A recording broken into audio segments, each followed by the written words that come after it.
Oliver Glasner has just said in his press conference that he'll leave at the end of the season. He said he's going to do his best to get the points record. I've promised the players we will do everything to bring another trophy back to Selhurst Park. But there are inherent problems in managers just saying they're going before the end of the season. Ian Holloway hopefully joining us for a chat shortly. Alex Crook, who's already done 3 hours today, but made the mistake of not leaving the building, has popped back in. Crookie, I mean, it is. Look, we kind of unhappy for some time. Yeah, we sort of expected this might happen. As we said, there is that danger of being a sort of lame duck manager where it's hard to bring players in on that basis. They don't know who the manager's going to be, so that will be for January and potentially the summer, unless they announce somebody. And also, players that are there, those players that maybe were looking elsewhere, Wharton and Mateta and others. What are they? Where's their head at the moment? Yeah, this was always a fear, I think, for Crystal Palace fans. I reported way back in September, about a week after the transfer window closed, that the Palace hierarchy weren't confident that Oliver Glasner would extend his stay beyond the end of the season.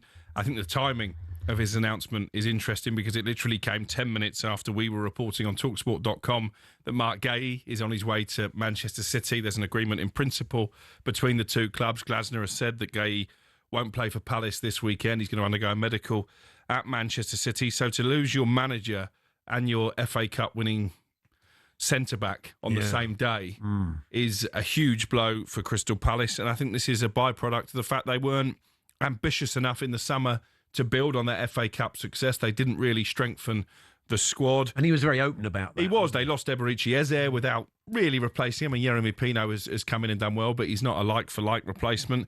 And obviously it was on the final day of the transfer window. They tried to sell Mark Gay to Liverpool. It was Glasner who dug his heels in. I stand by what I reported on deadline day, that he told the Palace hierarchy, if you sell Mark Gay, I'm off. He threatened to quit. And obviously they've kept Gay, but only for 6 months. And it's a shame for Crystal Palace because I think what they achieved last season was miraculous, really. That FA Cup final victory, thoroughly deserved against Manchester City. Obviously, because of a paperwork error, they lost their place in the Europa League, but it means they're one of the favourites to win the Conference League. But I agree with you. Whenever a manager announces mid-season that he's off, it does affect the dressing room, and this is going to cast a cloud over the second half of the season. Sorry, they haven't done as well in the conference as other English teams have done in the past. Villa, West and we've Ham. seen the struggle they've had with just the amount of games. Yeah, that's purely because they don't have the squad depth. I don't understand. If you had a manager like him, he won the FA Cup, you're challenging top 6 of the Premier League. Why don't you back him? I don't get it. I don't get what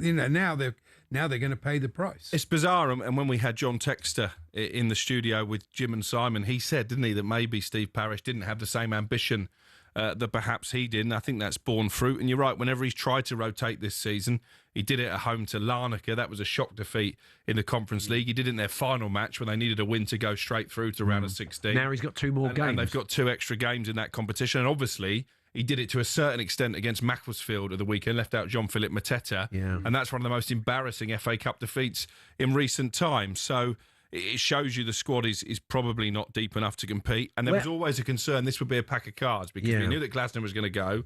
We knew that Gay was certainly going to go in the summer and potentially, as he is in this transfer window. Adam Wharton, Manchester United and Chelsea, both very keen to sign him. Jean-Philippe Mateta doesn't seem to want to sign a new contract. So you do fear a little bit for Palace next season. Where do you see him turning up? Do you see him going abroad? He'd have options abroad. Somebody mentioned him for Real Madrid yesterday. It's a big leap from Crystal Palace. Yes, but he doesn't want to go to a club where it's like Chelsea and one of those where the sporting directors call all the shots. No. He's very strong. There are some big jobs potentially on the horizon in the summer. Maybe he's kind of smoking these people out by saying it now. Yeah, as I say, the timing is really interesting. He is on Manchester United's shortlist of potential candidates. They are looking for Premier League experience, but I sort of agree with what Andy was saying there. Will he operate with Jason Wilcox and Omar Barada calling the shots? I'm not entirely convinced by that. People close to Glasner have always suggested to me that maybe a return to Germany is most likely. It'll be in demand because there's no question he's done wonders at Crystal Palace. He's been a tremendous manager. Thanks, Crookie. Thanks very much for popping back in again.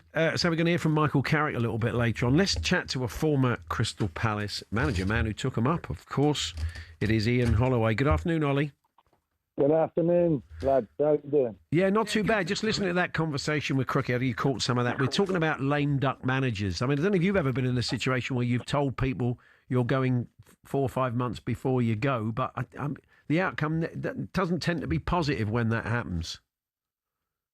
Mate, it's a strange old world these days, isn't it? You don't, in the Premier League, you don't want to get the manager of the month because you might be gone the following month, you know. So it's the weirdest thing I've ever seen. But from Palace's point of view, I have to say, how hard is it to continue to compete at the level they were if your best players are going to be taken away from you over and over and over again? No, that's the biggest problem. That's what Oliver would have looked at.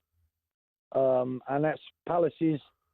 They've done so well, completely insanely well. I'm so proud of them, you know, and how Steve Parish has managed to never get relegated, always keep going. And Oliver was a fantastic manager, absolutely outstanding what he's done with that group and the skill level. You know, if you watch Abire, he's gone to Arsenal, that was his club, and oh wow, what he did for Palace was completely beautiful and wonderful.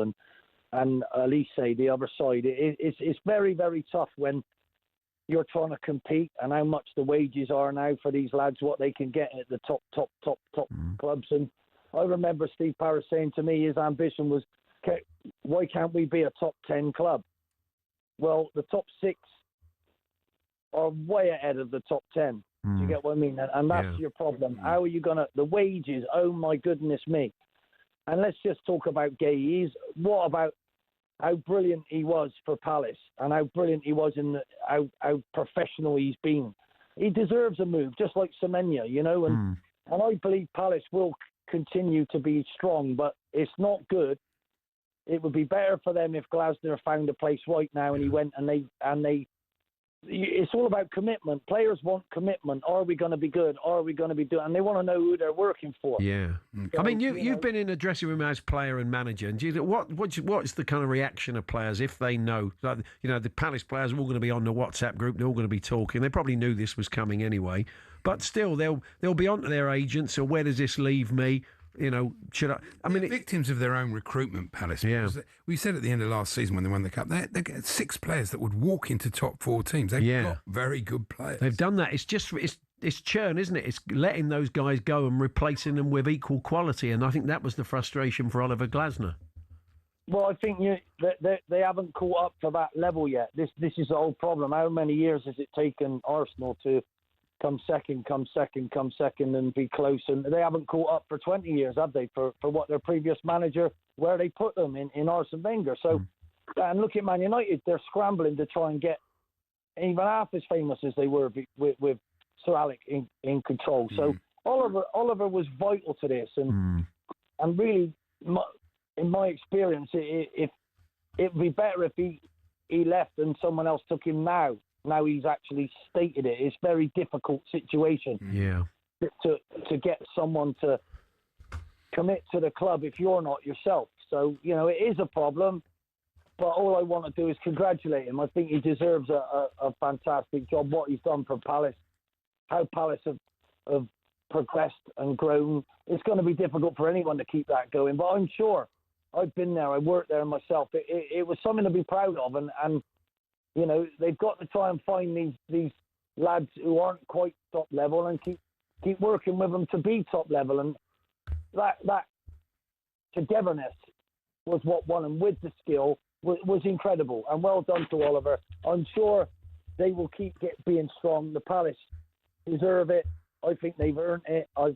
Massive congratulations. They haven't even been close to the troubles that you normally get by getting there. They've actually gone way above that and won a trophy, and deservedly won the FA Cup last year, knocking out who they knocked out. So I think they shouldn't be too down. I think they should be very proud of where they are.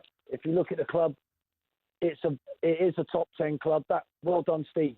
Absolutely fantastic. Can you now get some help to move on and keep going? Because where it's going to go, there's no limit to what these others are going to spend and how much the wages are going to be, and all the best trying to keep up with that. So I'd be very, very pleased. You might not have ever had these days. Oliver's brought you them. So has Gahey. Absolute class. He's never moaned. He's always got on with it. Like he's like, that was terrible what he did to Newcastle and how that panned out. That was awful. But at the end of the day, Gahey deserves it. Ibira, he deserves it. And Palace will always find others, and I hope they find as many as they can, as quick as they can. Yeah. Well, let's hope they can, Ollie. Yeah, let's hope they can bounce back from this, because the fans will be hurting today. Look, we appreciate your time. It's sort of a big match this weekend with Swindon. All the best. Thanks very much, Ollie. Thank you. Thanks very much, chaps. All the best. Up the Palace. Go on.